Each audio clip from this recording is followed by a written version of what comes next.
Doraemon যদি বাংলাদেশে থাকতো তাহলে বিন জ্যাম ডোরা কেক বাদ দিয়ে এই তালের ডোরা কেক খেত। এটা কোনো সাধারণ কেক নয়, বিশ্বসেরা ডোরেমনের ফেভারিট ডোরা কেক, তাও আবার তাল দিয়ে। মানে তাল দিয়েও যে এত পারফেক্ট সফট অ্যান্ড ক্রিমি ডোরা কেক বানানো যায় সেটা এই রেসিপি একবার না দেখলে কখনোই বিশ্বাস করবেন না। আসসালামু আলাইকুম everyone, I am chef Ishika, welcome back to আইফুড channel. তালের ডোরা কেক বানানোর জন্য প্রথমে একটি মিক্সিং বলে দিয়ে দিলাম 4টি ডিম। এই ডোরা কেকগুলো বানানোর জন্য আপনারা ফ্রিজে ঠান্ডা ডিমও ব্যবহার করতে পারবেন, কোনো সমস্যা নেই।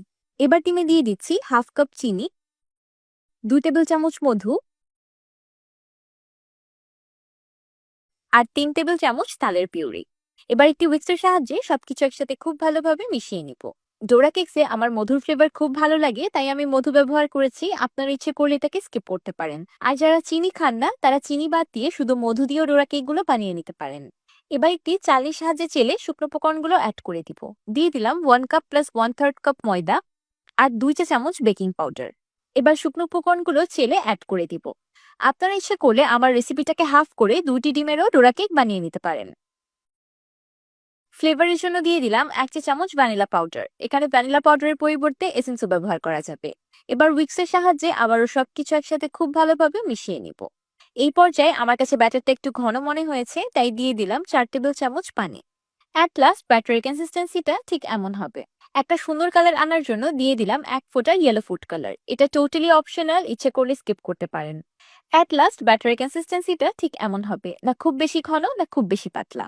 কেকের ব্যাটারটা এমন উপর থেকে ফেললে সঙ্গে সঙ্গে মিশে যাবে। প্যানকেকের ব্যাটার ডান, তাহলে চলুন এবার একটা ক্রিমি ইয়াম্মি তালের ক্রিম তৈরি করে নিই। সেই জন্য একটি মিল্ক পটে দিয়ে দিচ্ছি 2টি ডিমের কুসুম, 2 টেবিল চামচ চিনি আর 2 টেবিল চামচ কর্নফ্লাওয়ার। এবার একটু উইক্সের সাহায্যে সবকিছু একসাথে খুব ভালোভাবে মিশিয়ে নিব। এই মিক্সিং এর সময় চুলার ফ্লেমটা অফ আছে। আপনার ইচ্ছে করলে এখানেও চিনির পরিবর্তে মধু ব্যবহার করতে পারবেন, কোনো অসুবিধা নেই। এবার দিয়ে দিলাম হাফ কাপ দুধ আর 2 টেবিল চামচ তালের পিউরে। এবার আবারও সবকিছু একসাথে খুব ভালোভাবে মিশিয়ে নিব। সবকিছু একসাথে খুব ভালোভাবে মিক্স হয়ে যাওয়ার পর চুলার ফ্লেমটাকে অন করে দিয়েছি। এবার উইক্সের সাহায্যে অনবরত নেড়ে চেড়ে মিশ্রণটাকে রান্না করতে থাকবো ঘন হয়ে আসা পর্যন্ত। এই সময় চুলার ফ্লেমটা মিডিয়ামে থাকবে। মিশ্রণটা খুব দ্রুতই ঘন হয়ে আসবে, তাই চুলার ফ্লেম বাড়ানো যাবে না বা নাড়া থামানো যাবে না। তালের কাস্টার্ড ক্রিমে একটা সুন্দর কালার আনার জন্য দিয়ে দিলাম 1 ফোঁটা ইয়েলো ফুড কালার। রান্না করতে করতে ক্রিমটা যখন এমন ঘন হয়ে যাবে তখন চুলা থেকে নামিয়ে নিব।